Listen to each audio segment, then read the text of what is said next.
The party leader calls Rikudo a total dud because he can only use barrier magic, but he takes it a step further, pointing at the mage and officially banishing him from the entire country. The barrier then morphs into a giant stake that strikes right through the middle of the creature. The dragons are completely caught off guard by the blinding flash and can't dodge the mage's epic attack. The girl totally gets what's going on and catches Rikudo by surprise when she says she's tagging along for the ride. With a loud shout, our hero activates his secret art called the Evil Spirit Seal. Right under the moonlight, he commands Carmilla Vlad Tepes to become his loyal servant from this moment on. The crazy twist is that the little black cat was actually the queen of the night, Carmilla Vlad Tepes herself.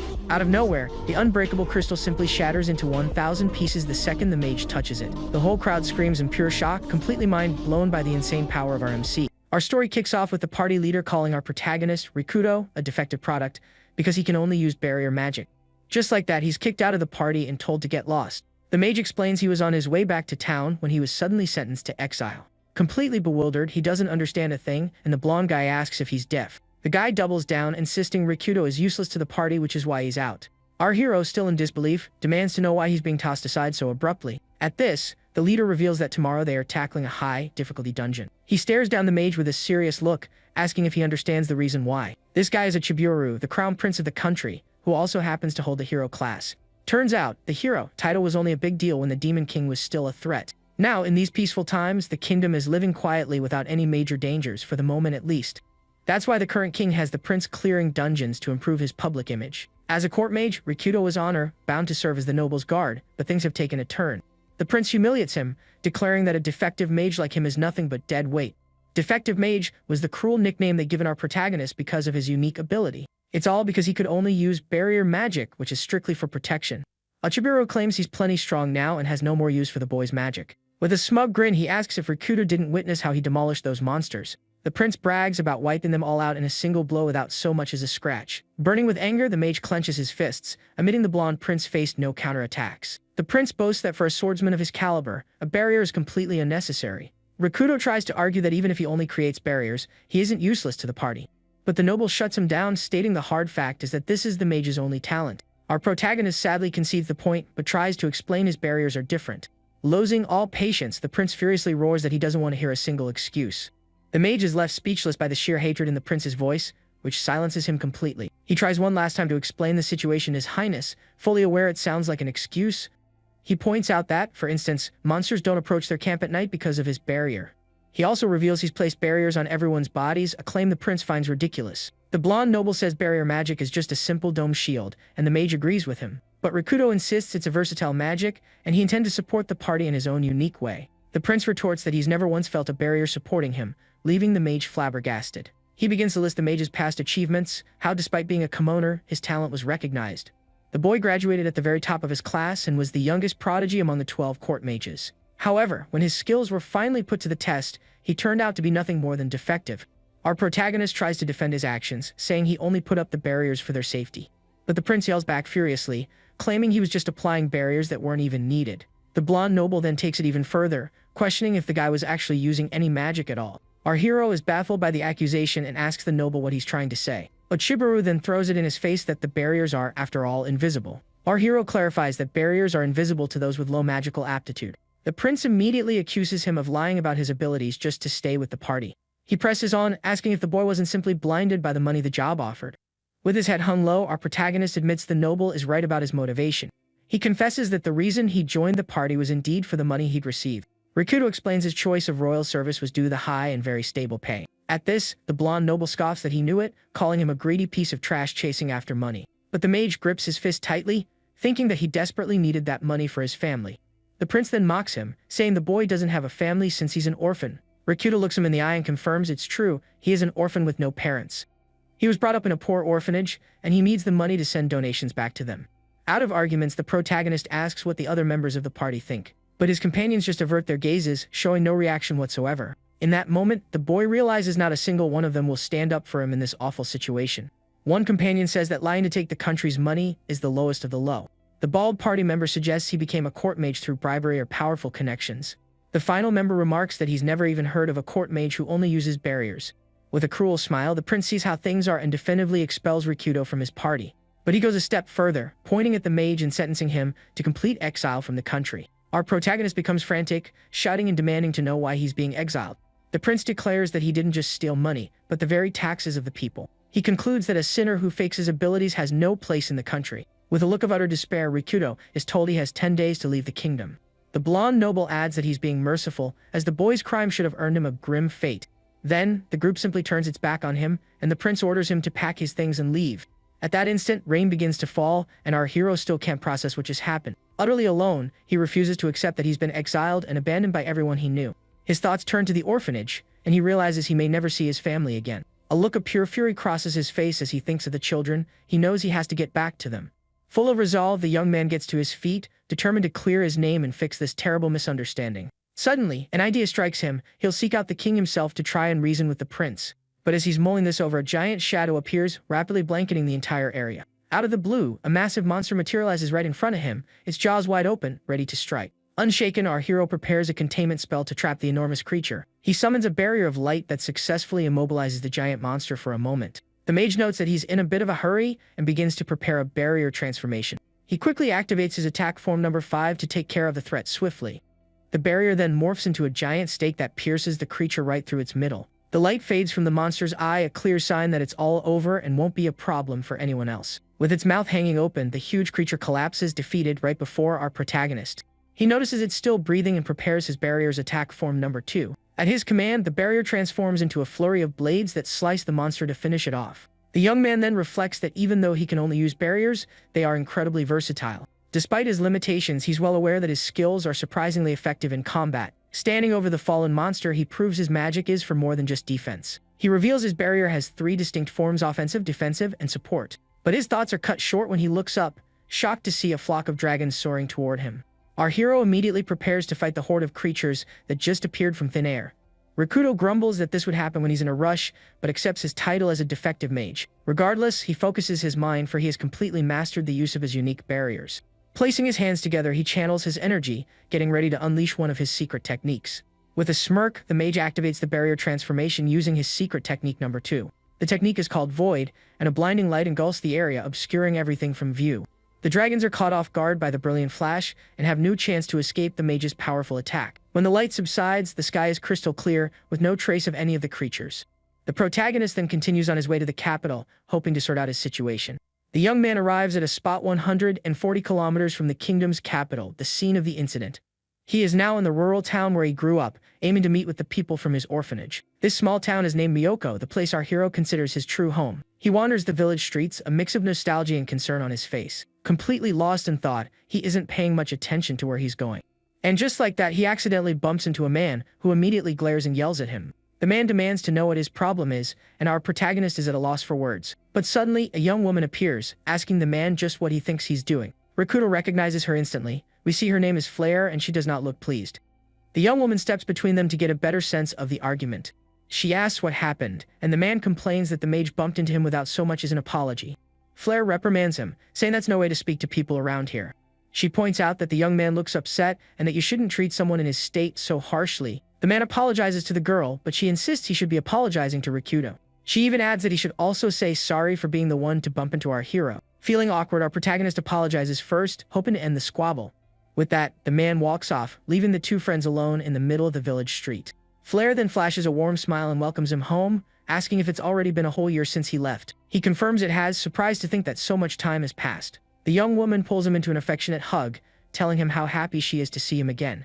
But she quickly notices how wary he looks and asks if something terrible happened. The girl's full name is Flare Serial, and Rikudo tenses up, unsure of what to say. She's the daughter of the director of the Serial orphanage, where our protagonist grew up. They are both the same age and spent nearly all their time together from childhood through their teens. In his mind, the young man recalls how Flare has always been his biggest supporter through everything. She then asks if the royal guard stopped him, and he confirms the prince ordered them not to let him pass. With a sad expression, he reveals he only came to say his goodbyes before leaving the country forever. The girl understands, then surprises Rikudo by declaring that she's going with him on this journey. Our hero is left completely stunned and speechless, asking her to repeat what she just said. So the young woman says it again, she's going with him. When he asks why, she finally confesses her feelings for him. Blushing beet red, he's lost for words as she reaffirms that if he leaves, she's leaving too. The protagonist's brain short-circuits from all the new information, and Flare asks if something's wrong. With a smile, she explains she loves him both like family and as a man, admiring his unwavering determination. In that instant, the young woman takes Rikudo's hand, a gesture to show the sincerity in her words. She reminds him that he donated every bit of his salary, telling him he no longer has to worry about that. Flare reveals that the Adventurers Guild wants her father to become the new master of a local branch. Next, she drops another bombshell: her father is getting married again, making the protagonist shout in surprise. The girl explains it's been years since her mother passed, and he's finally healed from the loss. She goes on to praise her new stepmother, saying she's highly competent and even more reliable than her own dad. Thanks to the two of them, the orphanage has escaped poverty and no longer depends on the money he sent. Rikudo takes it all in silently, a thoughtful expression on his face as he finally grasps the full picture. Flare then tells him he's worked hard enough, now he can finally live for himself. The young man considers her words, reflecting on how he truly wants to live his life from now on. To break the silence, the young woman squeezes his hand and asks if he dislikes her for some reason. Finally finding his voice, the young man responds in kind, declaring a heartfelt, "I love you," to her. With a beaming smile, the young woman says they belong together, because being by his side brings her immense joy. He then thinks to himself that he'd already decided to confess his feelings the next time they met. Flare says with conviction that a country that would cast out someone as dedicated as him deserves no loyalty. A smile spreads across our hero's face as he agrees, realizing she's absolutely right. Overcome with emotion, the protagonist asks Flare to come with him, as he now has a new purpose to guide him. With a radiant smile, she accepts, and the two decide to leave the country together, just as they'd always dreamed. Meanwhile, back in the capital of the Aniga kingdom, someone is seething over what just happened. The king roars with all his might, ordering his guards to bring him his idiotic son at once. He then commands that the fool who dismissed Rikudo be punished and sent to the mines. A servant questions this order, and the king threatens him, asking if he'd like a trip to the mines as well. With a grave expression, the monarch asserts that Rikudo is, in fact, a true genius. He adds that he's a talent seen once in 1,000 years and asks if the servant is aware of the capital's grand barrier. The servant recalls the anti-monster barrier, and the king reveals Rikudo single-handedly installed it. The servant is floored, and the king brings up the swarm of dragons that vanished in the blink of an eye. He then discloses that this too was Rikudo's doing, and the servant can't fathom how he managed it. The king explains there's a secret art hidden within our protagonist's barrier techniques. This secret art grants near superhuman power, making a task like that seem simple. The monarch reveals he's friends with the headmaster of the Magic Academy, who always raved about the boy's genius. Fuming, the king thinks that if his foolish son had just used his brain, he wouldn't have exiled the mage. The prince might be bragging, but the king knows his party is already growing weaker without the mage's support. With a serious gaze, the monarch is certain his son must have realized his blunder by now. Right on cue, the blonde prince struts in, announcing he has exiled the criminal who was squandering the people's taxes. The king begins to tremble with pure, unadulterated rage upon hearing his spoiled son's arrogant words. With every ounce of his strength he bellows, calling the noble a complete fool, leaving the prince shocked by his reaction. The monarch continues his tirade, demanding to know if the boy has any idea of the colossal mistake he just made. Thayer takes offense, questioning if his perfect management was truly a foolish act. The king shouts back that his very failure to understand is what makes him a fool, for he's just released the strongest mage. Far from the capital, the couple walks, and Flare mentions they need to announce their marriage before they depart. Worried, Rikudo asks if she's absolutely sure, since she won't be able to return and will lose her job. In response, the young woman wraps him in a tight hug, showing her decision is final. With a smile, she assures him it's okay, because she's decided to support him on his journey, no matter what. Flare reaffirms this was her choice, and our hero thanks his beloved for her unwavering support. She then tugs him along to go speak with her father, encouraging him to act like a real man. Under the gentle light of the moon, the two approach the orphanage where they spent their childhoods together. Reaching the house, the young woman calls out for her father, ready to finally share the big news. A man's head appears in the window, looking down to see who's calling him in the middle of the starry night. With Rikudo by her side, the girl proudly announces she's going to marry him, and they'll be leaving together. Her father recognizes the young man and greets him warmly, asking if he's been keeping well. The protagonist finds her directness a bit shocking, but her father readily approves of their marriage. Rikudo is stunned by the quick permission and asks if her father is certain about his decision. The man replies that he knows the young man's strength and character, and because of that, he trusts him completely. He adds that he knows just how much the mage loves his daughter, more than anything else in the world. Daryun reveals he'd been expecting this, as Flare was always asking when her friend would be back. Flustered and embarrassed, the young woman stumps hard on her father's foot to get him to stop talking. She then scolds him for sharing unnecessary details, leaving him wincing in pain. After recovering, the girl's father asks where the two lovebirds are planning to live now. Looking a bit sheepish, our hero scratches his head and reveals he was actually kicked out of the country by the prince. Flare erupts in anger, explaining how the idiotic prince called him useless and banished him from the kingdom.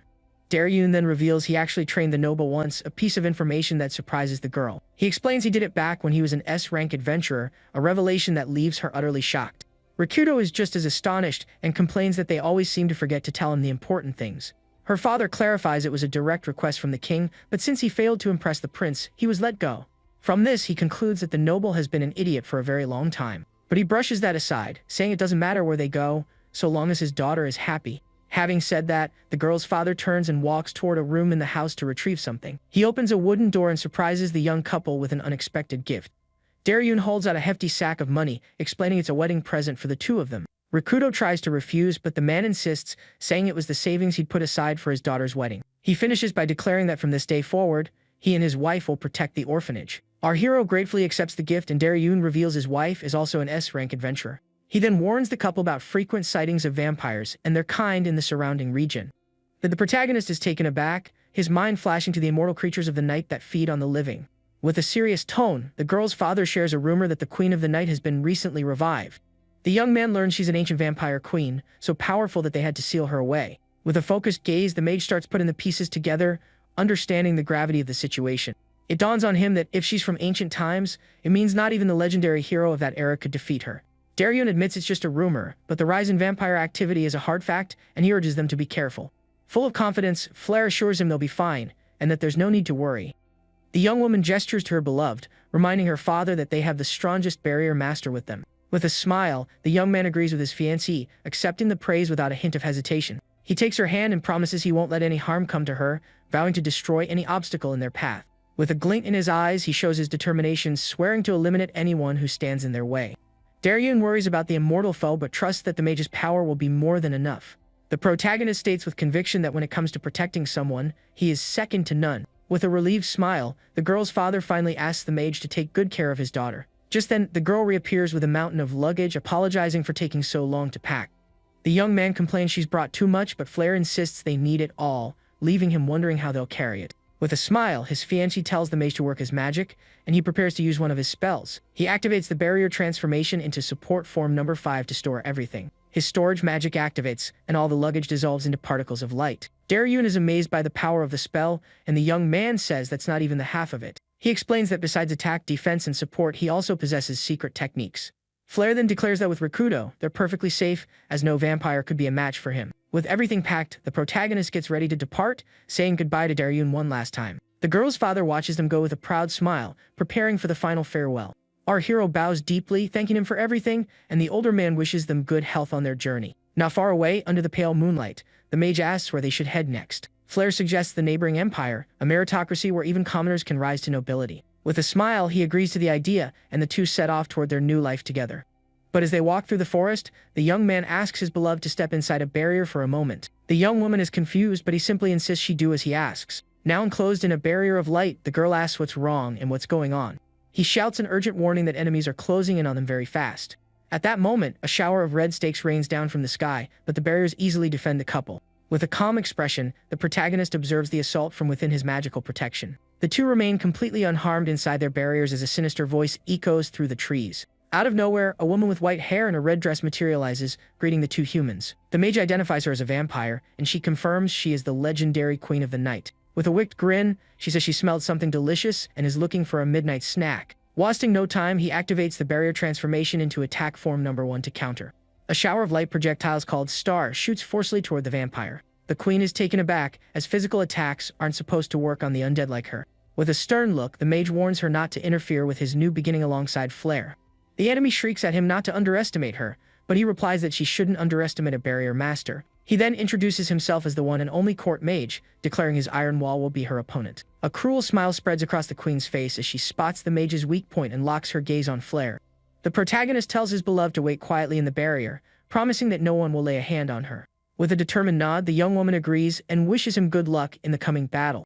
Taking his position in front of the barrier, he prepares to protect the woman he loves, no matter the cost. The vampire scoffs that his techniques are odd, but ultimately, they're just cheap parlor tricks. She then begins to float into the air, unleashing a powerful and dark aura of energy. The plants around her start to wither and die, a sign that she's using an energy drain. In moments, all the vegetation in the forest begins to shrivel from her deadly ability.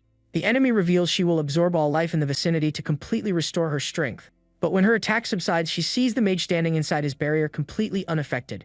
The queen is left utterly shocked and speechless to see her technique had absolutely no effect.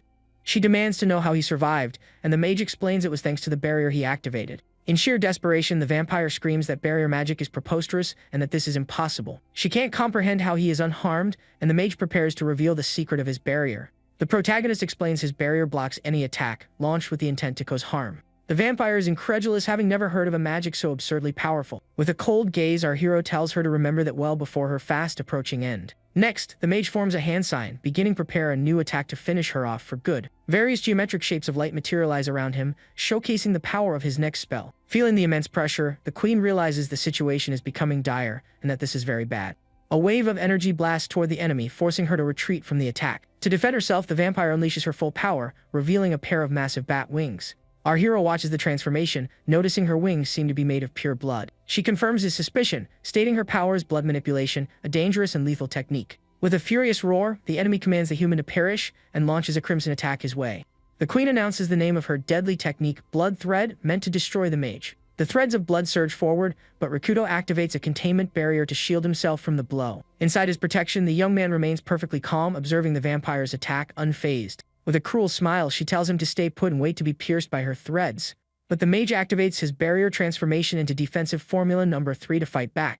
He yells the technique's name, Explosion, and an intense light erupts from within his barrier. The explosion expands rapidly, successfully repelling all of the queen's blood threads. In utter shock, the vampire can't believe her blood threads were so easily pushed back. Her eyes glowing red with hatred, she glares at the mage, unable to process how her strongest attack failed. With a cry of pain, the queen is hurled backward by the force of the mage's energy blast. Wounded and bewildered, she refuses to accept that her most powerful attack was repelled so casually. She shrieks that her technique is the ultimate spear and demands to know what the young man just did. With a tranquil expression, our hero calmly explains he simply reflected her attack with his barrier. The vampire questions the word reflect, and he reveals he made the material of his barrier soft and pliable. Stunned, she cannot believe he can wield his magic in such a versatile and unconventional manner. The young man notices her body is already regenerating, a testament to the power of an immortal being. A mysterious voice then taunts the queen, asking why she's so out of breath during the fight. The voice continues, pointing out she's struggling against a mere human, and she screams that it's impossible.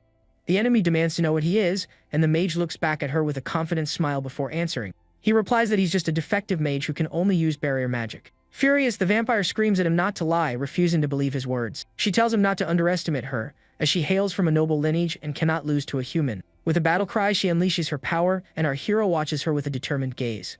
The enemy then activates a strengthening technique called blood doping to turn the tide. With it, she dashes forward at incredible speed, leaving a red trail of energy in her wake. The protagonist is startled by the vampire's sudden burst of speed and can barely react in time. With a cruel smile, she appears behind him, taunting that he can't use barriers at such close range. In the blink of an eye, the queen grabs him from behind, trapping him in a powerful embrace. Yet he remains calm as she prepares her secret art, Blood Drain, to deliver the final blow. With a wicked cackle, she declares she will drain his life, and that it will be over in a moment. The vampire claims his life force will shrivel away, but the young man notices he's still perfectly fine. She stares at him with wide, disbelieving eyes, unable to understand why her deadly technique failed. The queen shouts, asking how he conjured a barrier in such a tight space, but he calmly says he's already using one. The protagonist tells her to look closer, and a faint aura of light begins to glow around his body. He reveals his barrier transformation, Defensive Formula 5, which creates a suit of invisible armor. In total disbelief, she stares at him and asks if he's truly human to possess such power.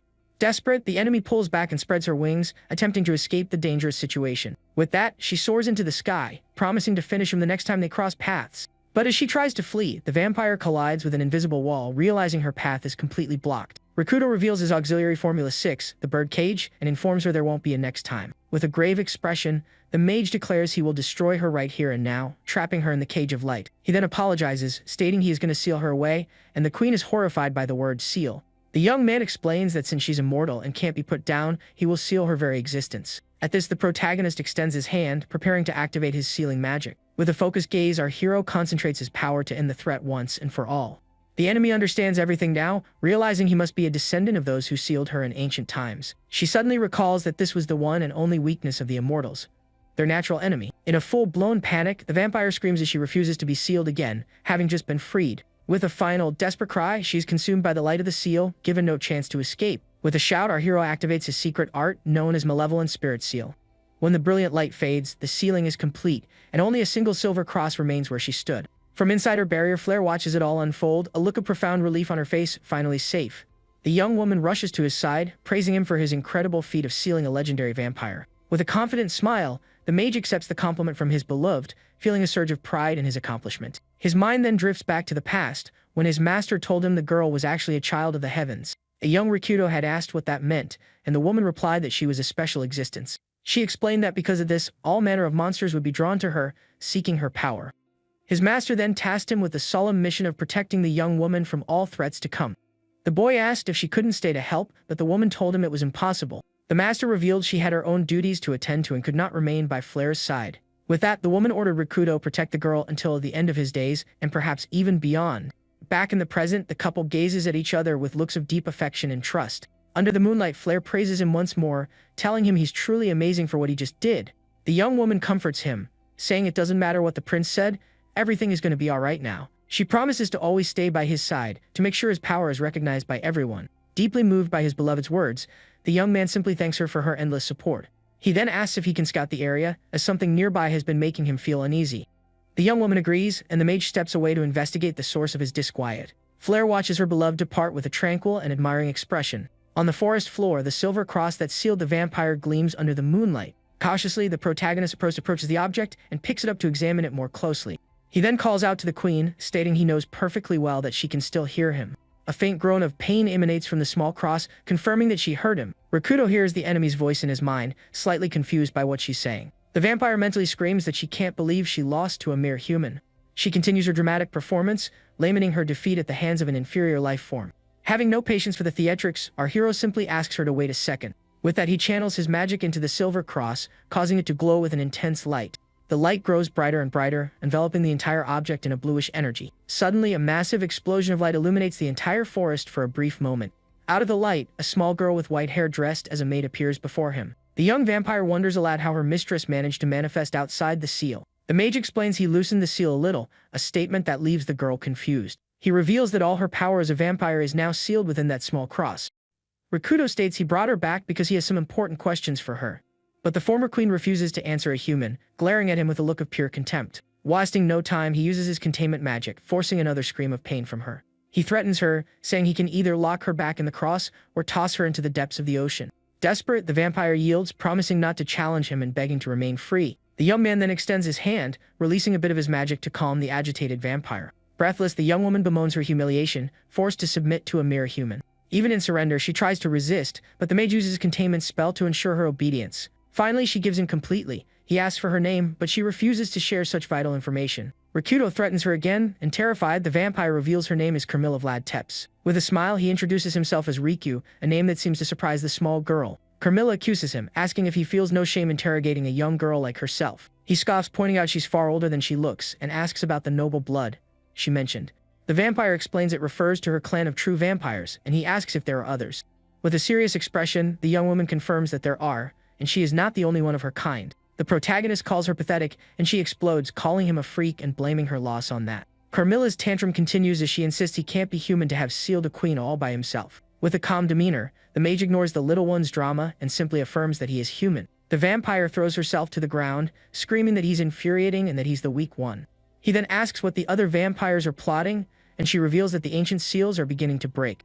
Thoughtfully, the young man wants to know why her seal was the first to shatter. She explains she drank the blood of a barrier master, absorbing his power to escape her prison. Surprised, Rikudo asks if she can now use barriers, and she confirms she can, but not on his level. The mage then asks his final question: does she know the other sealed vampires? A wicked smile spreads across the small girl's face as she confirms she does, since they are all from the same clan. The vampire looks at him shocked, unable to guess what he plans to do with her. She asks what he's thinking, and the mage points directly at the small vampire. Under the moonlight, he issues a command: Carmilla Vladteps is to become his servant from this moment forward. He restates his offer, demanding her knowledge of the noble blood in exchange for her freedom. Furious, the vampire refuses, but the young man activates his containment magic to silence her protests. The small girl cries out in pain once more, feeling the full force of our hero's magic. The seal on the silver cross glows brightly, a reminder that he can imprison her at any moment. Rikudo holds the cross, warning her with a grave look that this is not a simple proposal. He then declares with conviction that the decision has already been made. She has no choice in the matter. Completely defeated, the young woman calls him a monster and a demon for his cruel tactics. With a smile, the mage replies that coming from a vampire, he'll take that as a compliment. With no fight left in her, the small girl asks why he needs her so badly anyway.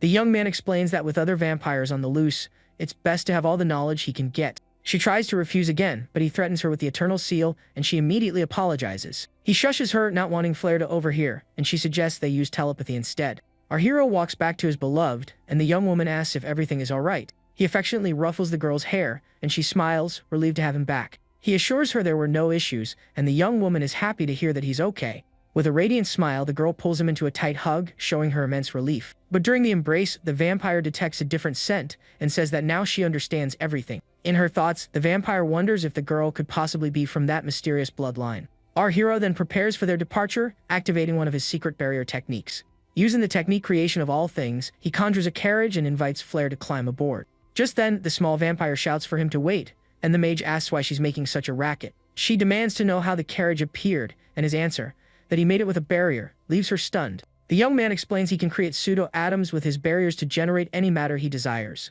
The vampire freaks out, insisting that's not simple at all and that he's a total anomaly for being so abnormal. Gazing up at the moon, the young vampire screams that our protagonist is completely and utterly insane. And so, with a very loud vampire now as his servant, the duo's journey truly began. With a legendary vampire as a familiar, riding in a carriage made of barriers, they set off into the unknown.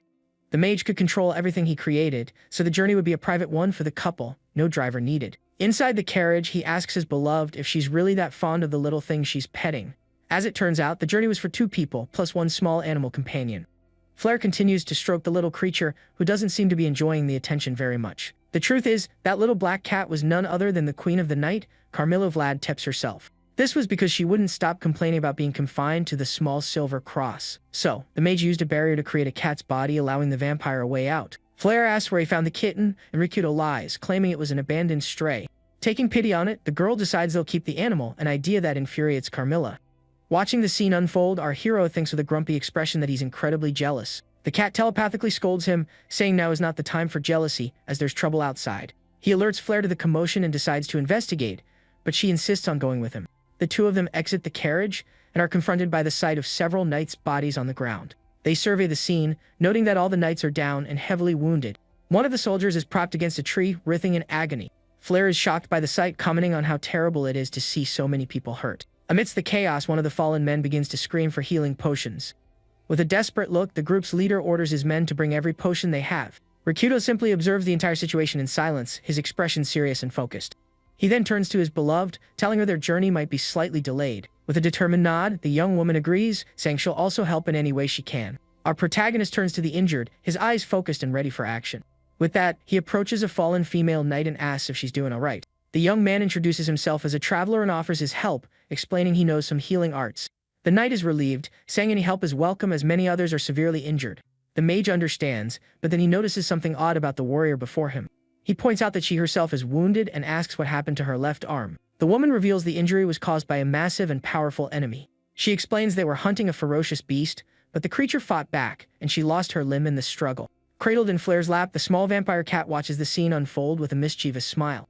Flare notices the cat is trembling and asks the little one what's wrong. Filled with fear, the vampire thinks to herself that this mage is truly terrifying and far too powerful. Rikudo then approaches the knight, telling her he will treat her wounds first. The woman thanks him but says it's impossible to restore a lost arm, at which point he surprises her. With a shocked expression, the warrior doesn't understand as he prepares his barrier transformation. Using auxiliary formula number 2, he activates the healing and a bright light envelops the knight. In an instant, the woman's arm completely regenerates, and she cries out, unable to believe her eyes. She flexes the new arm and calls it a miracle, thanking him because now she can hunt prey again. The two shake hands and our hero is confused by her use of the word prey.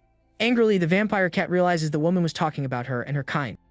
The knight then shouts to her comrades that a famous healer has saved them, but the protagonist quickly corrects her, telling the woman he is not a healer. The other soldiers gather around, begging him to save all their fallen comrades. The mage prepares himself and activates his barrier expansion to heal everyone at once. With a great shout, our hero unleashes his healing power over a massive area. The knights are bathed in the light, and one of them is shocked as he watches his injuries vanish. Completely healed, the other warriors look down at their bodies, unable to comprehend the power they just witnessed. They all raise their arms in celebration of the miracle, with no idea what just transpired.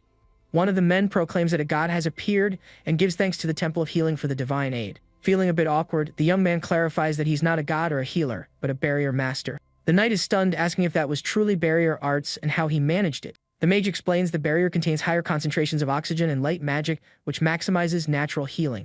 Even though she doesn't fully grasp it, she thanks him and asks what kind of beast they were hunting. With a serious look, the warrior warns him of a ferocious prey in the area, a powerful vampire. Our hero is surprised, and the woman confirms it's the terrifying Queen of the Night, also known as Nosferatu. A wicked smile appears. We see an image of a vampire with white hair and red eyes. At that moment, an image of Carmilla in her original form flashes, her face contorted with rage. Through gritted teeth, the small cat in Flair's lap reveals that she is, in fact, the queen they're talking about. The young man then questions how she could be so powerful, and the vampire retorts that she isn't weak. She clarifies that he is just overwhelmingly strong, and Rikudo informs them he has already sealed the queen of the night.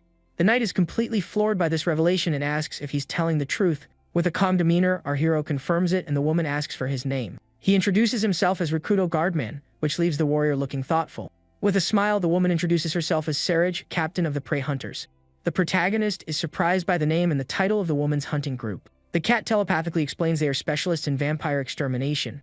Rikudo is intrigued, commenting that he was unaware people with such a job existed. Saraj then makes a request, pleading with the mage to join her group of hunters. The young man declines the offer, and the woman asks why, since his power could help save the world.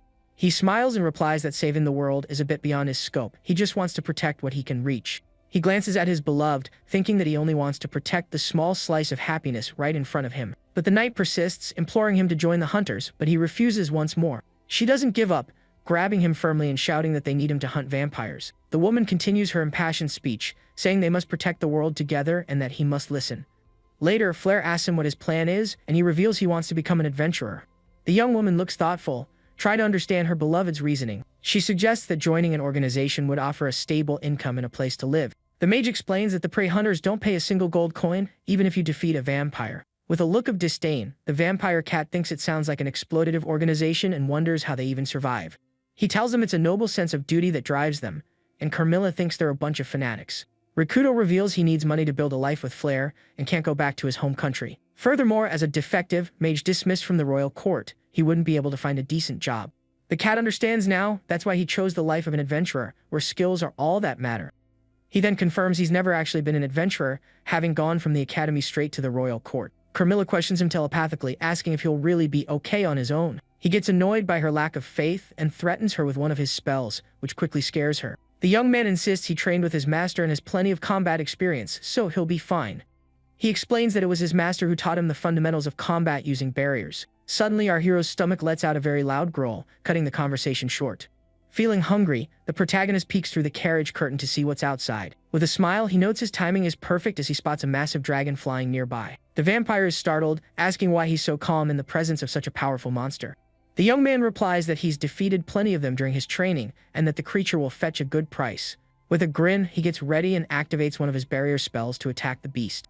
His eyes focused, he thinks about the high price he'll get for selling the creature. Out of nowhere, a barrier materializes on top of the dragon, catching it completely by surprise. In an instant, the huge creature plummets from the sky, crashing hard onto the forest floor. Pleased with the result, our hero observes the scene with a satisfied smirk. The little vampire is shocked by what she just saw and asks what he did to the monster. The mage reveals he simply suffocated it with a barrier, and the cat loses her mind at his casual answer. He explains he just removed all the air from inside the barrier to choke out the giant creature. With a smile, the young man says using a barrier is all about controlling a domain, so it's only natural.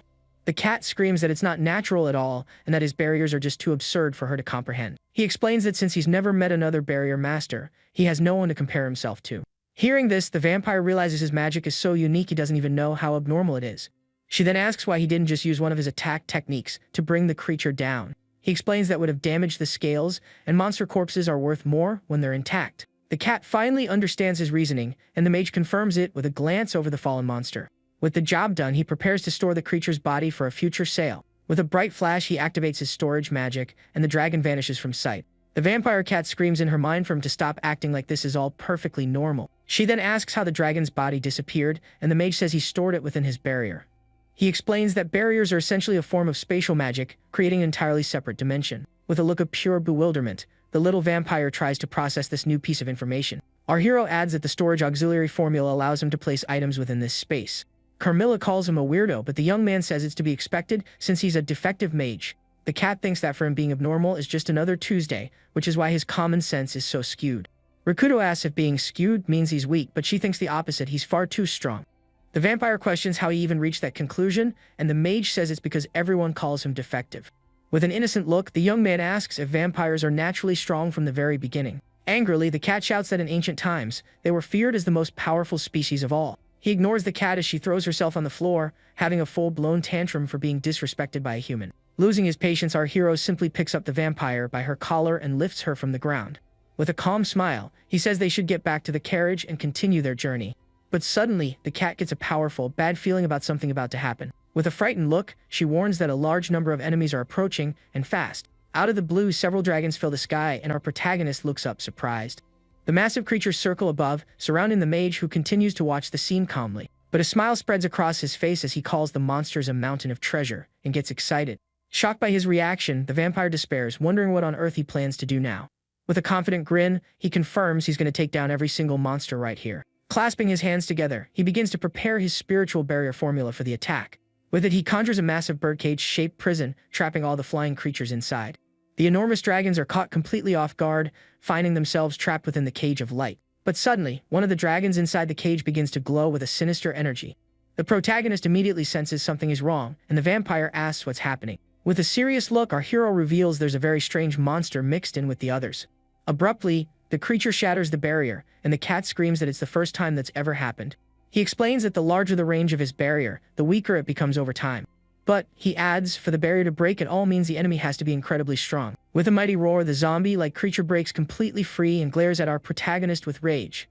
The young man identifies it as a corpse dragon, and the vampire cat prepares to explain what that is. She reveals the creature as a twisted failure of the noble dragon race, one that received a vampire's blood. Carmilla adds that because of this, the monster became a zombie, trapped in a state of decay. The mage laments this, since a creature that rotten will be impossible to sell to anyone. He then turns to the cat and asks if the zombie monster is also immortal like her. The vampire confirms it's not, to which he replies that in that case, the creature is completely useless. With a serious expression, the young man joins his hands, preparing to use a new barrier spell. The cat shouts that the monster's flesh and blood will pollute the land and air around them. Fearfully, she adds that leaving the creature here would be a terrible idea for the future. With a determined look, our hero says he knows, and that he'll vaporize everything without leaving a speck of dust. He brings his hands together and begins to channel a bluish energy for his next spell. With wide eyes, the vampire cat has no idea what's happening in front of her. An intense light forms between his hands, and the little one asks what he's planning to do. The mage's eyes glow as he prepares to unleash one of his powerful ultimate arts. The light condenses into a sphere of dark, dense energy, humming with terrifying power. With a great shout, our hero unleashes his secret technique, Void, to annihilate the monster. The small sphere of dark energy flies toward the dragon at incredible speed. The zombie creature faces the attack head-on, with no chance of escaping its destiny. In the blink of an eye, a gigantic explosion of light and fire engulfs the entire forest. The little vampire cat is caught in the blast and sent flying by its sheer force. With a look of pure panic, the feline is tossed high into the air, with no control over her trajectory. With a desperate scream, the vampire is swallowed by the light of our protagonist's magic. When the light finally clears, the sky is empty, and the mage looks up with an air of satisfaction. A slight smile on his face, he seems quite pleased with the result of his powerful attack. The cat screams at him, and he explains it was his ultimate art, the Void Wave, which only confuses her more. The vampire questions the name Void, and the mage prepares to explain the principle behind his magic. He reveals that the world is made up of tiny particles known as atoms.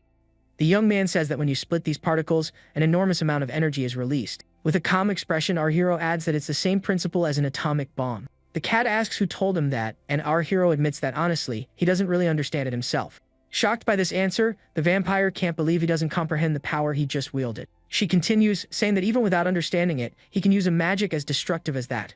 Terrified, the little cat screams in her thoughts that the mage is far too dangerous for his own good. He agrees, admitting that not understanding the very technique you're using can be a bad thing. With a look of pure rage, the vampire prepares to yell at the young man once more. She then shouts it's not what she meant, and that what she meant is he's ridiculously strong. The cat demands to know what that destructive light was that simply wiped the entire landscape off the map. Sometime later, the couple arrives at the Meducas Empire, and the mage asks Flare which city they're in. The young woman reveals they've arrived in Saladias, a very large and lively city. She explains that the place serves as a gateway to the empire, which is why it's always bustling with people. We see the city is home to many different races, and the flow of people is immense. The young woman suggests they get a room at an inn first, then take care of his adventurer registration. With a smile, she holds up a list, saying she's already picked out a highly recommended inn. With that, the two make their way toward the lodging the girl has chosen for them. Once in the inn room, the young man becomes a bit tense about their current situation. His face turning red, he wonders if this is really okay, if everything is alright. It then dawns on him that his beloved has booked only a single room for the two of them. With a serious expression, the young woman looks at the protagonist, who is frozen at the door. She then asks if, by any chance, he doesn't want to share a room with her tonight. Flustered, our protagonist tries to explain himself, but can't seem to find the right words. With a playful smile, the young woman says she was just teasing and that she understands how he feels. She then opens her arms with a warm expression and beckons him to come closer on the bed. The young man looks at her for a moment before finally deciding what to do. In a sudden move, the young woman grabs his arm and pulls him onto the bed with all her strength. She hugs him tightly, telling him he needs to rest after such a long and tiring journey. Blushing, he agrees, thinking about how much has happened to get them to this point. Flare praises him for his hard work and tells him to get a good night's sleep for the day ahead. And with that, our hero drifts off to sleep peacefully in the arms of his beloved after a very long day. The next day at the guild, the vampire asks if he's planning on messing everything up again. Rakuto is confused by the question and asks what she means by messing everything up. Carmilla clarifies that he's just there to register, and nothing out of the ordinary should happen. With that, the protagonist heads towards the city's Adventurers Guild building. He steps inside and is amazed as the doors swing open for him automatically. The mage takes in the crowded hall, spotting the reception desk at the far end of the room. Arriving at the counter, he informs the receptionist that he'd like to become an adventurer. The young woman hands him a form and asks him to fill it out with his information.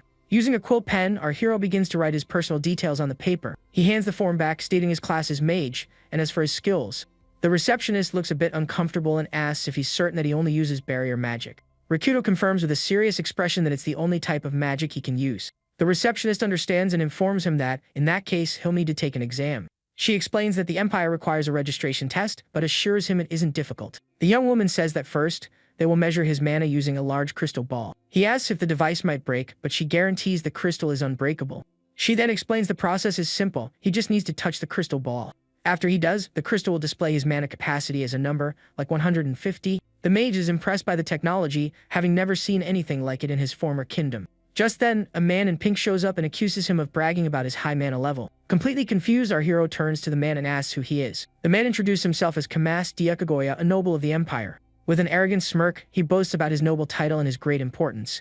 Another adventurer questions him, and the noble rudely tells him to shut his mouth. He then turns back to the mage, mocking him for only using barrier magic and for showing off. Our hero asks the noble to leave him alone, but the man continues his provocations. Kamas calls him a defective product and says it's reckless for him to even try to become an adventurer. Fed up with the humiliation, the young man finally steps forward and touches the crystal ball. In an instant, the unbreakable crystal shatters into 1,000 pieces at the mage's touch. Both the receptionist and the noble are left completely stunned and speechless by what just happened. A slight smirk playing on his lips, our hero watches the scene with an air of calm confidence. The noble's jaw hits the floor as he screams in disbelief at what he just witnessed. He whirls on the protagonist, demanding to know what on earth he did to make that happen. The receptionist is in a state of shock, thinking it should be impossible for a mana crystal to break like that. Our hero thinks to himself that the tools simply couldn't handle his extraordinary mana capacity. With a calm expression, he recalls asking beforehand if the crystal could truly withstand his power. The young woman tells them it's time for the next part, and Rakuto asks how many tests are left. She holds up 2 fingers, revealing there's only a target practice and a practical combat match remaining. The protagonist understands, realizing there are just 2 more steps until he's finished. Outside the guild, the receptionist begins to explain how the next exam will work. In a massive room, she points to a target and says the next phase is a test of accuracy.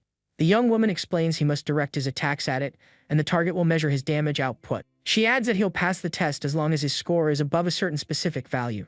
Rakuto asks if it has to be a magical attack, and she says anything, even a bow and arrow, will work. With a curious look, our hero then asks just how much power that target can handle. The receptionist assures him it's reinforced with stabilization magic and is completely indestructible. The mage considers holding back, but the noble approaches, questioning his arrogant attitude. Kamas calls him a defective failure and scoffs at the idea of piercing a target with only barriers. Annoyed, the young man says it's a waste of his time, but he'll give him a demonstration anyway. The noble asks the mage if he's also there to register as a new adventurer. The man in pink shouts his confirmation, and Rakuto wonders why a noble would even bother. Losing her patience, the receptionist orders the man in pink to be quiet and stop all the yelling. With a calm demeanor, our protagonist simply watches the entire scene unfold, completely unfazed. The noble then shouts, preparing to show everyone the powerful flames of his purgatory. With that, he places his hands over a magic circle and summons a fire spirit for his attack. The energy gathers in his hands, forming a massive fireball for his final strike. With a bizarre movement, the noble prepares to kick his magic towards the target. He screams the name of the technique, and a huge fireball rockets toward its destination. In a flash, a gigantic explosion occurs, filling the entire room with thick, hot smoke. The receptionist is stunned by the sight, commenting on the incredible power the noble just displayed. The target reveals a score of 132, and the young woman congratulates him on the result. With an arrogant sneer, Kamas asks if Rakuto saw that, declaring it to be his true power. The receptionist then turns and informs our protagonist that it is now his turn to attack. With that, he begins to walk toward the target, and the young woman watches him with a worried look. Rakuto positions himself in front of the target, ready to demonstrate a fraction of his power. The young man says he understands and announces he won't be using his strongest technique, called Sky. With a single finger, he prepares his attack barrier and activates his technique called Star. A massive hole is blasted through the wall, and our hero calmly observes the destruction he just wrought. The supposedly indestructible target now has a gaping hole through its center and is completely ruined. The receptionist and the noble are left completely dumbfounded and speechless by the scene. A collective gasp rises from the crowd, unable to believe our protagonist's absurd power. The noble shouts that he used channel's magic, an elite technique reserved for only the most skilled mages. Our hero agrees, noting that it looked like the noble wasn't using an incantation either. The vampire thinks with shock, wondering if the mage used that technique knowing how advanced it was. The receptionist thinks to herself that using chantless magic is supposed to weaken a spell, not make it stronger. She's at a loss for words seeing the broken target, and he points out that since he pierced it, of course it would break. Peeking through the hole, the young man finds it odd, as he thought he was holding back enough not to destroy it. The noble shouts furiously, calling him a liar and declaring the whole thing a massive fraud. He then demands to know how the mage attacked with a barrier, saying he refuses to believe it. Rikudo asks what it would take for him to believe, and the noble challenges him to a duel on the spot. The young woman interrupts, explaining that the third exam is a practical test against a guild adventurer. Hearing this, Kamass suggests he fight the defective mage, allowing the young woman to evaluate them both at once. The receptionist turns to Rikudo and asks if he's agreeable to this change in the test. Without a care, the young man accepts, calling it a waste of time but wanting to get it over with. The noble prepares himself, declaring he won't lose in a magical duel, and our hero acknowledges the situation. With everything settled, the receptionist steps back and signals the start of the combat. The man in pink begins his incantation, once again summoning the fire spirit for his attack. Meanwhile, our protagonist simply stands still, making a small hand gesture to prepare himself. With a furious roar, the noble conjures a massive fireball to obliterate his opponent. Rikudo remains calm, a slight smile on his face as he prepares his containment technique in prison. The noble scoffs at the defensive spell, asking if he really thinks he can stop his attack with that. With a grin, Rikudo replies that there's actually no need to stop the noble's attack at all. Angrily, the man in pink unleashes his strongest spell, launching it directly at our hero. He screams the name of the technique as a massive fireball hurtles toward the mage. The powerful fire attack travels at high speed, ready to slam into our protagonist. But suddenly, the fireball veers off course, and Kamass screams, shocked by this turn of events. In a complete panic, the noble watches his own attack boomerang back at him, screaming for it to stay away. With a cry of pain, the huge fireball explodes right in his face with its full power. Our hero simply watches the scene unfold with a very satisfied smirk. He then explains that instead of blocking the noble's attack, he simply used it to his own advantage. Lying defeated on the ground, the man in pink is utterly confused, asking what just happened. With a smile, the mage reveals he reflected the magic with a barrier and tells him to look around. Kamass finds himself trapped in a cage, and Rikudo explains this is his defensive form called mirror. The noble is shocked, screaming that reflecting magic in that way is completely impossible. With a serious gaze, our hero states that it's possible if you truly master the art of barrier magic. Defeated, the man in pink collapses to the ground, unable to believe he lost in such a humiliating fashion. The receptionist praises the mage and confirms he's passed, but the young man asks for the final verdict. With a calm expression, he then turns and asks the young woman about Kamass's status. Looking at the fallen noble, she reveals that, for some reason, he has also passed the test. Our hero stands over the defeated noble, commenting that he handles powerful spells quite well. In her thoughts, the vampire can't decide if the mage is a saint or a major threat to the world. The receptionist cheers with a bright smile, welcoming Rikudo to the Adventurers Guild. She adds that they welcome him from the bottom of their hearts for joining their ranks. A smile of satisfaction finally spreads across our hero's face, content to be an adventurer at last. He then gets a little embarrassed and asks the young woman her name, and she introduces herself as Ranka. With a warm smile, the young woman says she's very much looking forward to working with him from now on. The young man asks if he can sell some materials, revealing he defeated a monster on his way to the city. The young woman says that's fine and that they can assess it at the counter, but then she suddenly stops and says no. The mage is confused by her response and asks the young woman what she means by that. Running a hand through his hair, the young man says the monster's body probably won't fit inside the building. The receptionist is completely baffled by this statement, having no idea what he's talking about. He then says he'll just show her. An intense light suddenly begins to glow from his hand. Out of thin air, a massive dragon appears before them, and the young woman screams in pure shock. Speechless, the young woman turns to him and demands to know where on earth he pulled that creature from. He's surprised by her reaction and mentions things like magic bags and spatial magic. The young woman reminds him he only uses barriers, and the mage confirms you can do it if you put in the effort. She doesn't believe him, but the young man insists that if you really try, you can achieve it. The receptionist stares at him with a blank expression, looking as though she's given up on trying to understand him. Our hero notices her reaction and is a little confused by what's happening. As a crowd gathers, she praises the dragon, saying she's never seen a carcass in such pristine condition. She then asks how he managed it, and the mage reveals he simply suffocated it. The receptionist asks if he pushed it into the water or something similar to accomplish that. The mage says no and reveals he suffocated it with a barrier, leaving everyone with their mouths agape. The crowd murmurs in disbelief, questioning if that's really a beginner-level spell. He explains he just covered the enemy's face with a barrier and then removed all the air from inside. With a confused look, the young woman still doesn't understand a single thing the young man just said. Our hero then notices her confusion and wonders if he's only made things more complicated. The young woman admits that this is all a bit too difficult for her to fully comprehend. He apologizes but says he doesn't want her to think he obtained the creature through dishonest means. With a smile, Ranka says there's no problem, as they've all witnessed the new adventurer's incredible skill. She then looks at our protagonist but mentions that with a green dragon body that perfect. The massive green dragon lies on the city ground, looking as though it's merely asleep. With a sad expression, the receptionist reveals they can't purchase the creature, which shocks him. She explains the price would be astronomical, and their guild simply doesn't have the funds to pay for it. With a cry of pure frustration, our hero can't believe he won't be able to sell the dragon. The young woman bows apologetically, and he says it's his own fault for not considering the guild's size. Suddenly, an idea strikes the young man, and he says in that case he'd like to take on a quest. He asks if there's anything involving gathering, and the young woman points out a job to collect medicinal herbs. Without a second thought, our protagonist accepts the quest, saying he'll take it right now. The receptionist hands in the request form and directs him to head to the forest. She explains he must bring the form back along with the items to receive his grand reward. Leaving the guild, our hero descends the stairs to head out on his mission. Suddenly, a voice mocks him for taking an herb-gathering quest, and the young man turns around. With an arrogant smirk, Kamas appears, calling him a defective product for accepting such a menial job.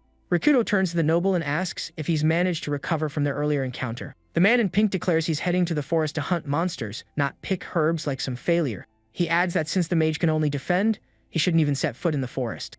Rikudo asks if he's worried about being outshined, but the noble claims it's just a friendly piece of advice. With that, the arrogant noble's party simply turns and walks away. The vampire, in her thoughts, wonders if that guy is a complete idiot for still underestimating the mage. Our hero then thinks to himself that people only see what they want to see. Unbothered by the noble, he says it's fine and that they'll just go collect the herbs.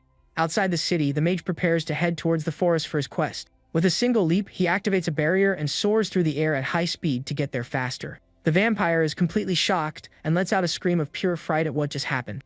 With a gentle landing, the young man announces that they have finally arrived at the forest for their mission.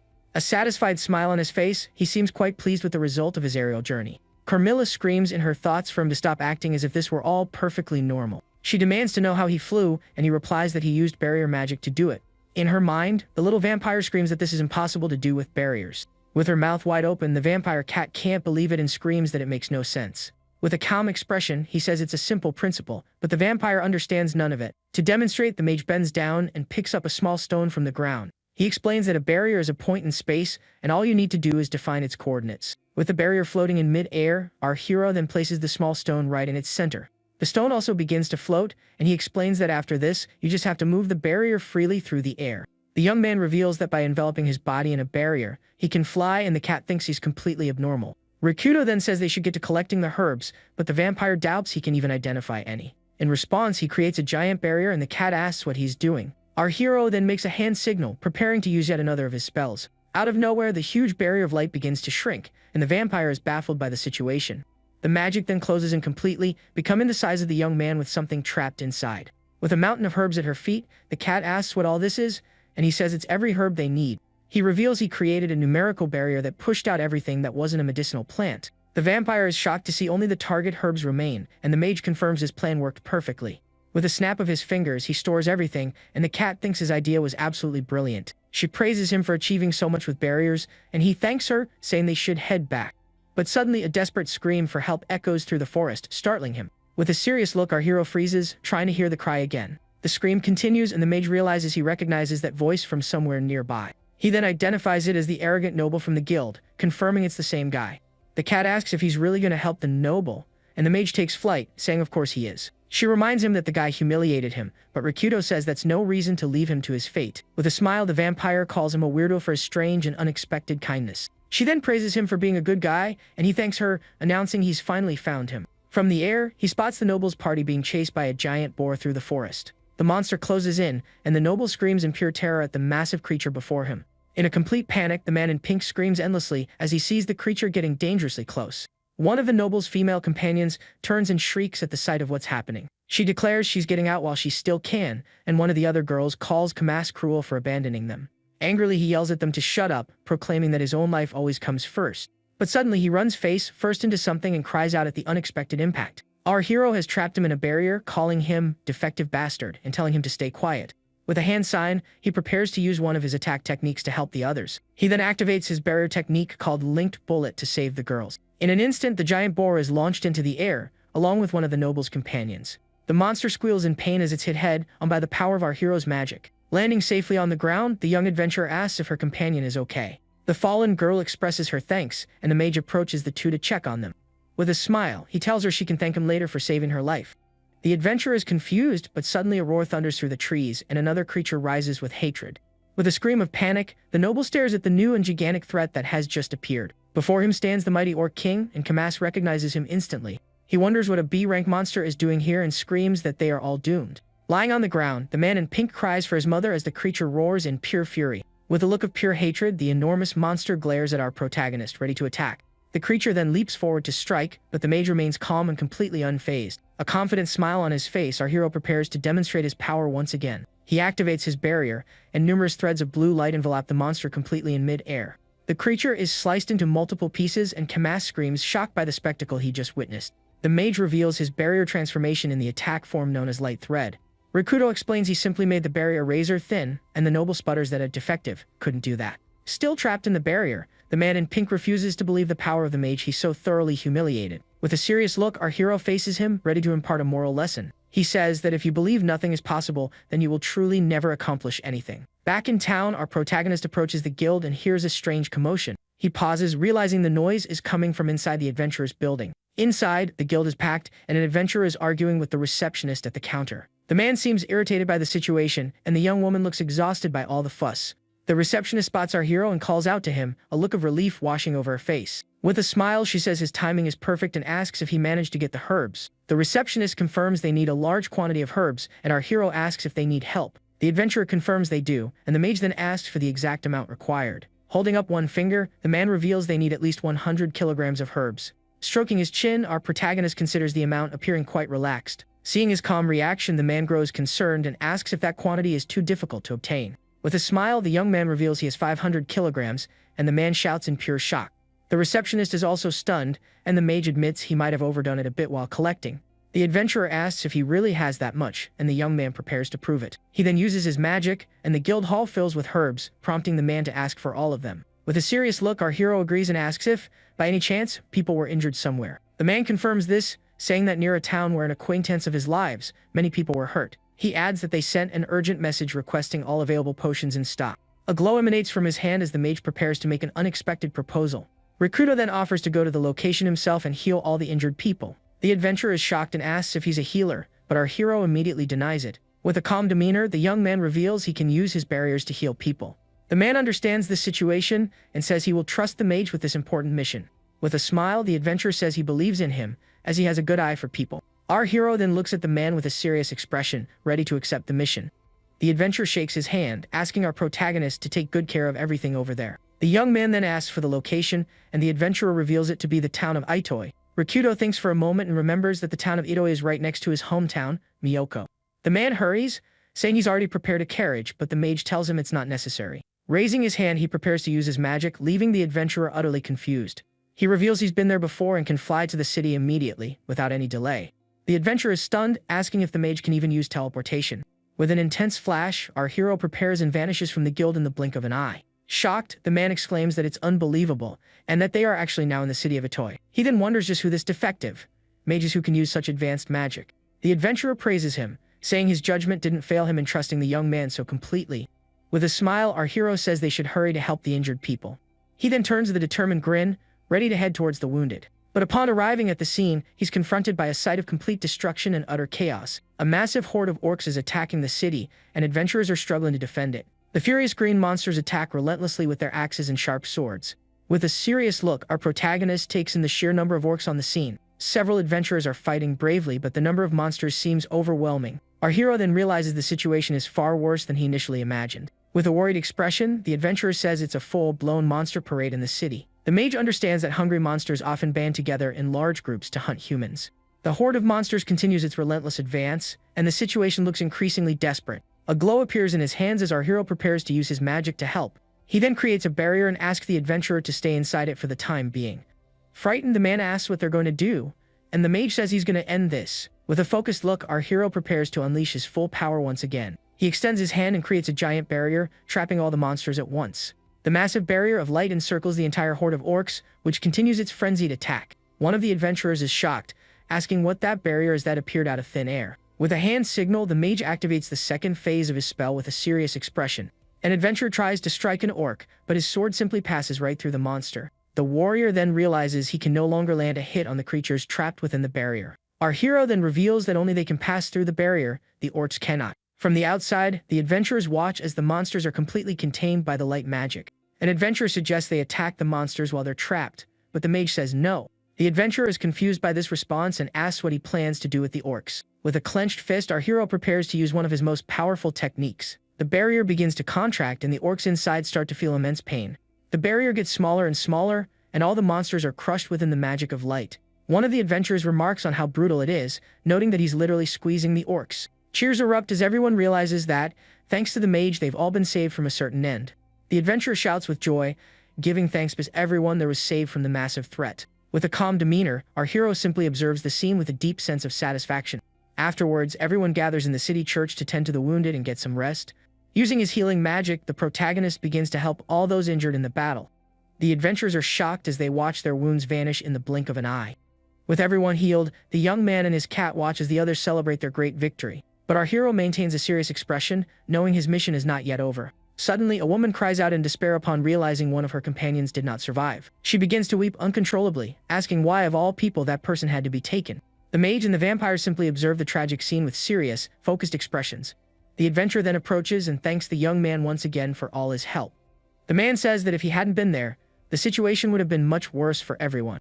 With that, the man suggests they head back to discuss the reward, but the mage declines. With a look of determination, our protagonist reveals that his work here is not yet finished. Utterly confused, the adventurer doesn't understand and asks what he means by that. The young man then gestures to the woman, who is still mourning the loss of her dear companion. He then shocks the man by revealing he has not yet revived the people who have passed on. Even the little vampire is stunned, wondering what on earth he's talking about. He confirms he can bring back the departed, and the cat can't believe what she just heard. With wide eyes, the little vampire asks if that's truly possible. With a serious look, our hero confirms that it is, leaving the vampire speechless.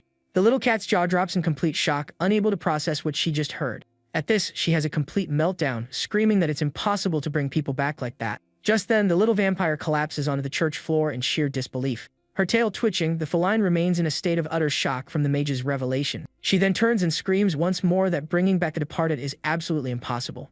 But our hero looks at her calmly and reaffirms that it is, in fact, possible. He then adds that despite this, there are many restrictions on using the magic.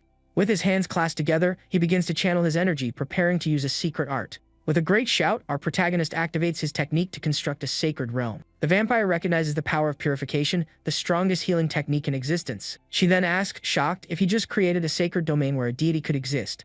The mage praises her for her knowledge, and the vampire retorts she hasn't lived for centuries for nothing. With this, she understands he's generating a version of the heavens to carry out his plan. She then realizes he's going to use this sacred space to summon a human soul. With a focused gaze, the young man announces that the adventurer's soul has finally returned to his body. He explains that now, all he needs to do is completely heal the wounded body. With a groan of pain, the adventurer begins to stir, slowly waking up in bed. He wonders aloud if he had passed on, and the woman embraces him tightly, crying tears of joy. Everyone is stunned to see the man alive, and the vampire contemplates the power to create such a domain. The vampire thinks that summoning a soul from the heavens is not something a mortal should be able to do. The young man then explains the restrictions, stating it only works if the person has just recently passed. He adds that without a body for the soul to return to, he can't do anything at all. Even so, the little vampire remains in shock, thinking he has transcended the realm of humans. Suddenly, all the adventurers he saved begin to bow before him, leaving the mage confused. A look of shock on his face, our protagonist doesn't understand this strange turn of events. The adventurer then shouts with conviction that it's now clear the young man is a god. The mage stands frozen in front of the church, unsure how to react to being called a divine being. Atop the church, the cross glows intensely, powered by the sacred domain he created. Feeling awkward, he tries to deny the accusation, insisting he's nothing of the sort. After resolving everything, our protagonist finally leaves the area to continue his journey. Far from the city, we see the mage walking alongside the small vampire in her human form. She turns to him and asks what his problem is, and the mage asks what she means. The vampire screams that one moment he's causing mass destruction, and the next he's reviving the departed with his power. She finishes by saying none of this is normal and demands to know what it takes to be like him. Unfazed by the little one's shouting, the young man continues to walk calmly down the road. He then replies that his master taught him a revelation that surprises Carmilla. The protagonist explains that his master could also only use one type of magic, that of the null attribute. He lists the 6 elements of magic and says there is a 7th, which is the null attribute. Rikudo concludes by saying his barriers are of the null attribute, and his master taught him how to adapt them. The vampire then asks if his master is even stronger than him, and the mage surprises her with his answer. He confirms it calmly, and she asks who she is and where exactly she came from. The young man says he doesn't know her current whereabouts, but reveals his master's name is Lovemery. With wide eyes, the little vampire goes into a state of complete shock upon hearing that name. Rikudo turns, not understanding her reaction, and asks the young woman what's wrong. With a grim expression, she reveals that Lovemery is one of the 8 strongest mages in the world. She adds that the woman is known as the fearsome witch of the world, Lovemery. With a look of pure admiration, we see an image of our protagonist's powerful master. Rikudo is confused and asks which of the names is the real one, Witch or Sentinel. The vampire reveals that Sentinel of the Underworld was the nickname the vampires gave her. Carmilla explains that the woman watches over the land and departed with a watchful and powerful gaze. In doing so, the master ensures that wicked souls can never return to the surface world. We then see the imposing figure of the woman seated on a cliff in the shadowy underworld. Our protagonist's master stares at the horizon, her expression serious and brimming with power. The vampire reveals that Lovemery is the witch that all demonic beings fear the most. Her mouth agape, the little one finally understands the secret behind the young man's immense strength. With a smile, our hero confirms that if he was raised by her, it's only natural that he would be strong. He adds that his master was incredible, capable of defeating dragons with her bare hands. Looking a bit uncomfortable, the young man just says that a lot happened in his past. With a sad look, we see a memory of a young Rikudo crying in his master's arms. Dabbing her eyes with a handkerchief, the little vampire cries, lamenting her fate of being captured by the Sentinel's disciple. Our hero looks at the young woman with a calm expression, unbothered by her drama. He tells her not to be sad, but Carmilla screams that he's the one responsible for all of this. After all the turmoil, the dust finally settles and a new day dawns in the city. With the merchant's problem resolved, our protagonist returns to the guild to prepare for his departure. He says goodbye to the receptionist at the counter, but a voice stops him before he can leave. The adventurer grabs his arm firmly, asking the mage to wait just one more moment. Not understanding, the young man turns and asks the man what he wants with him. The young woman says she's going to fetch the guild master, and the protagonist asks if they need something. She reveals the master wishes to speak with him, but Rikudo says he's exhausted from his mission. With a wary look, he asks to postpone the conversation for another day, saying he just wants to rest. Seeing the young woman's desperate expression, he feels bad and apologizes for his selfish attitude. His hand glowing, he uses a barrier to gently push her away so he can finally leave. With a smile, the mage tells her to save his meeting with the guild master for next time. In a flash of light, he vanishes, leaving the receptionist standing alone in the middle of the hall. The young woman is left speechless, staring blankly at the spot where he just was. Now outside, the young man complains that too much has happened, and that he's completely drained. With the vampire cat by his side, he finally has a moment of peace to collect his thoughts. He begins to recall everything that's happened since his registration exam.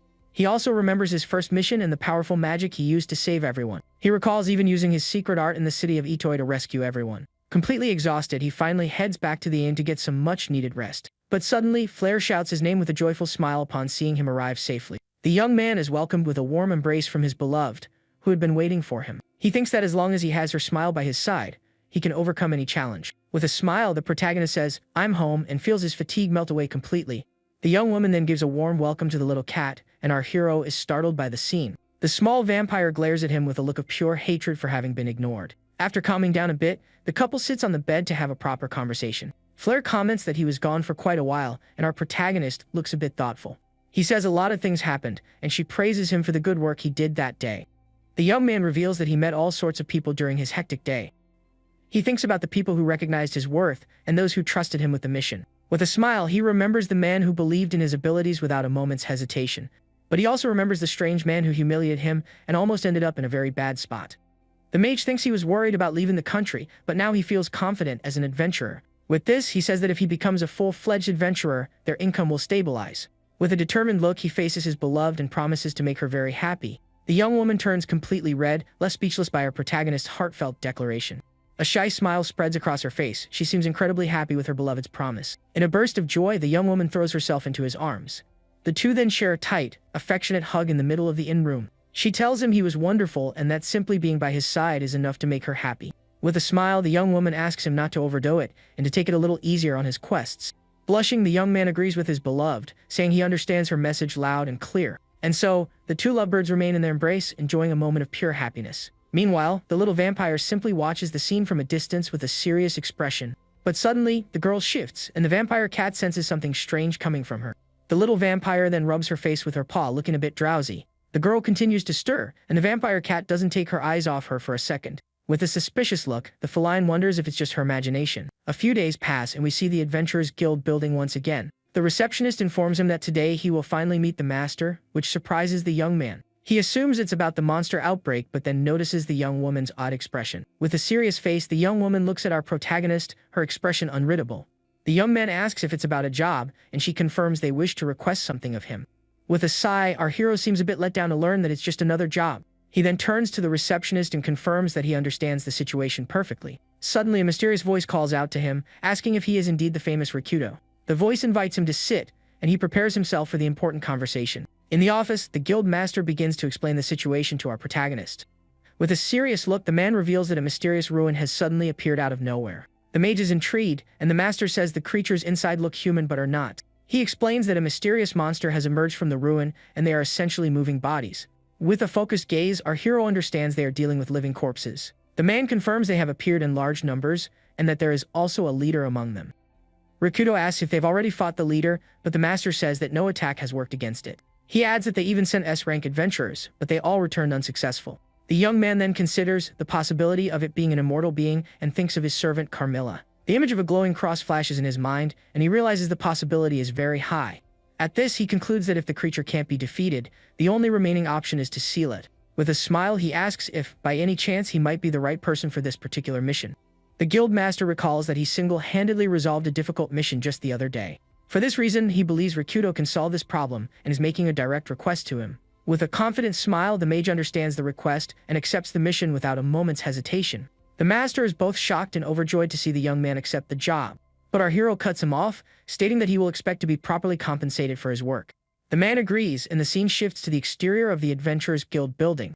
In an instant, the protagonist touches down in a village to begin his new mission. Suddenly, a mysterious voice questions him, asking what he's doing in this place. The voice continues, demanding to know why he has come to this specific village. Our hero reveals that a dungeon has appeared nearby, and he was hoping to get some information from the locals. With a serious look, the young man faces his mysterious opponent, ready for whatever may come. Out of nowhere, Carmilla senses a deathly presence, and we see an image of the cross-shaped seal. A white-haired man named Hibiki is caught by surprise by an attack made of light. Numerous beams of blue light slice through the air, assailing the man with incredible speed. The light continues to shine intensely as the powerful attack rages on. As a result, the man named Hibiki is trapped within a geometric barrier of light. His hand glowing, he appears to be using some kind of magic to defend himself against the blow. Rikudo reveals there are two children in danger, and the vampire screams at him not to stop. Rikudo then explains he used his Hibiki-type barrier to detect all living beings in the area. From this, he wonders if there are truly only two living people in the entire village. Our hero thinks that if they are the only living humans left, the situation is grim. Just then, the white-haired man looks at him, questioning his strange way of speaking. He then reveals with a dark expression that there are also those here who are not among the living. The protagonist is confused by this answer, not understanding what he means. Suddenly, a zombie appears from thin air, letting out a terrifying scream in front of the two.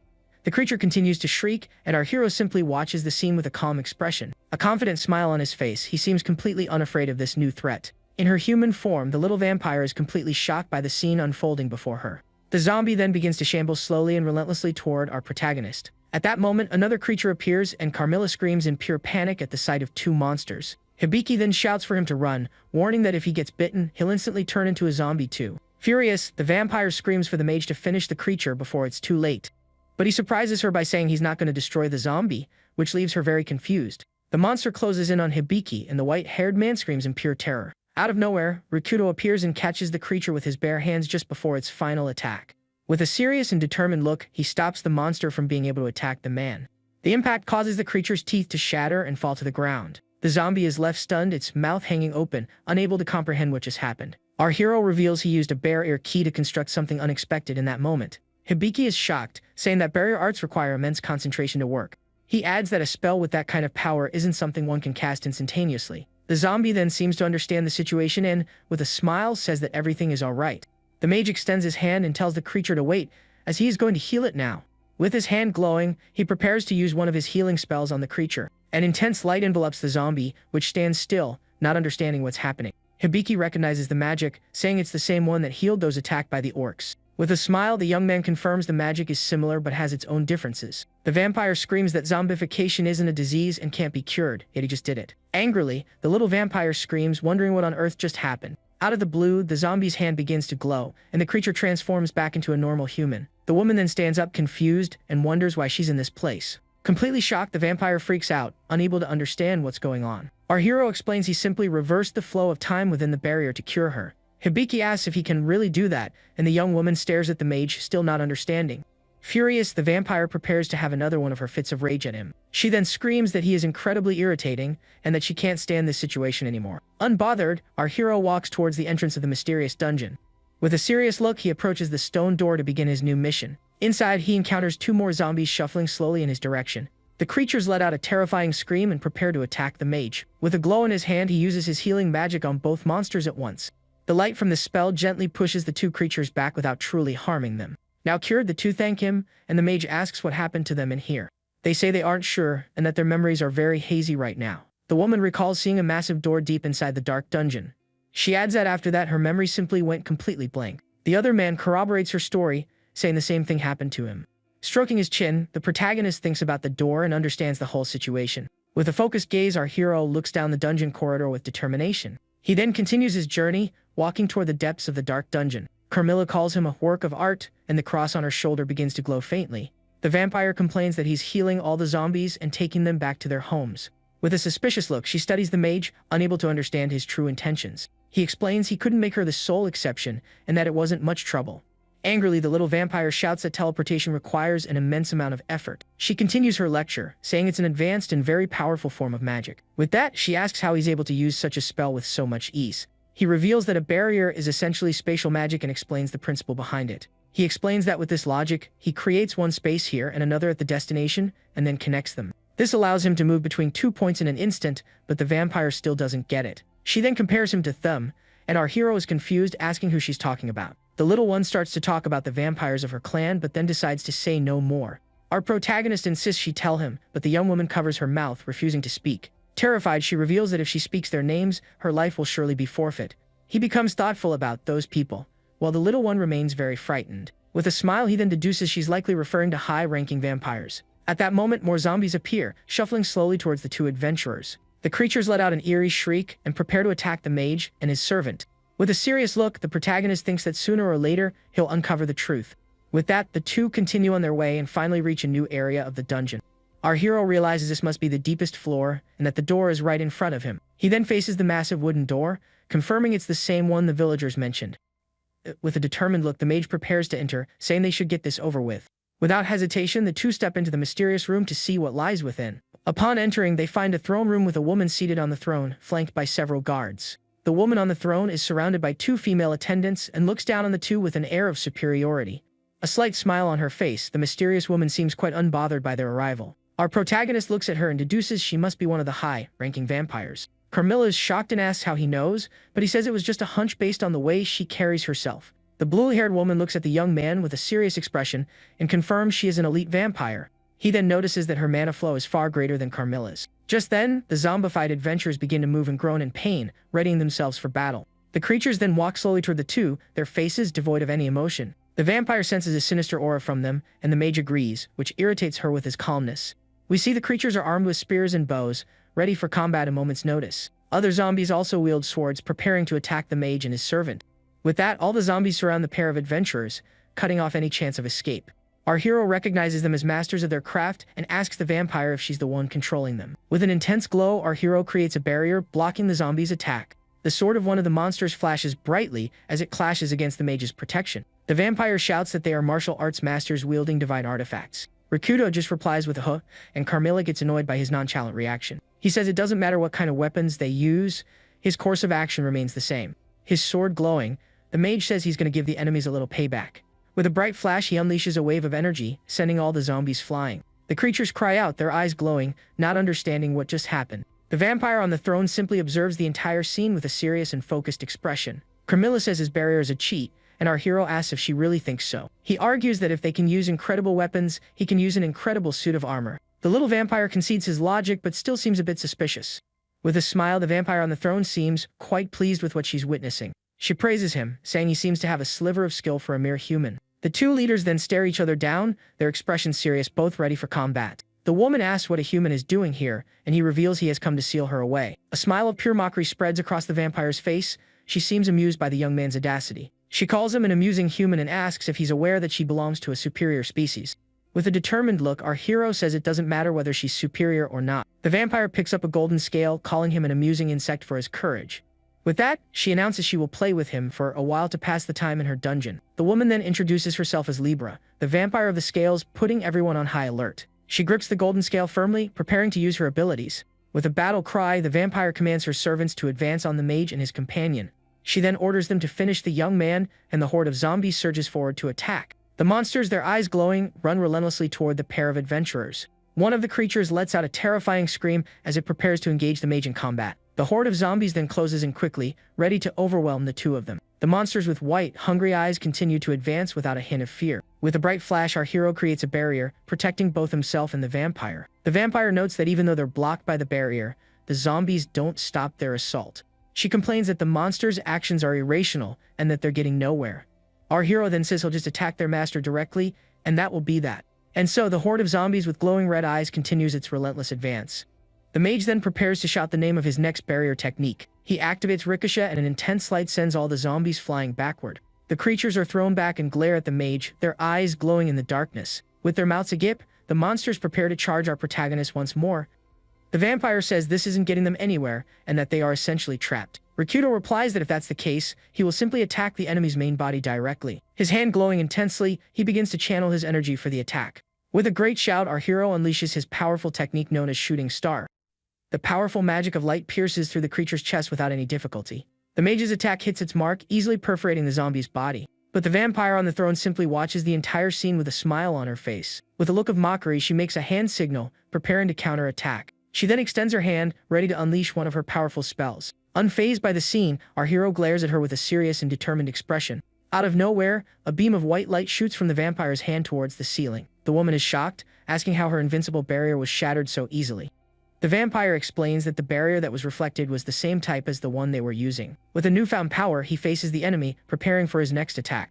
With a look of pure astonishment, the vampire can't believe her strongest attack has failed. The mage then lunges forward at high speed, preparing to attack the enemy up close. With wide eyes, the little vampire asks if they managed to hit her. But the vampire simply catches our hero's head in her powerful hand. She then asks if he really thought a superior species would fall from a single blow. The young man thinks that, as expected of an immortal monster, she is truly formidable. Carmilla despairs upon seeing the body still moving and asks what they are going to do. With a serious look, he says there's no other way, he'll have to use that. With a touch on her shoulder, our hero prepares to give the little one a mission. He tells her he's counting on her, and Carmilla is shocked, not understanding the situation.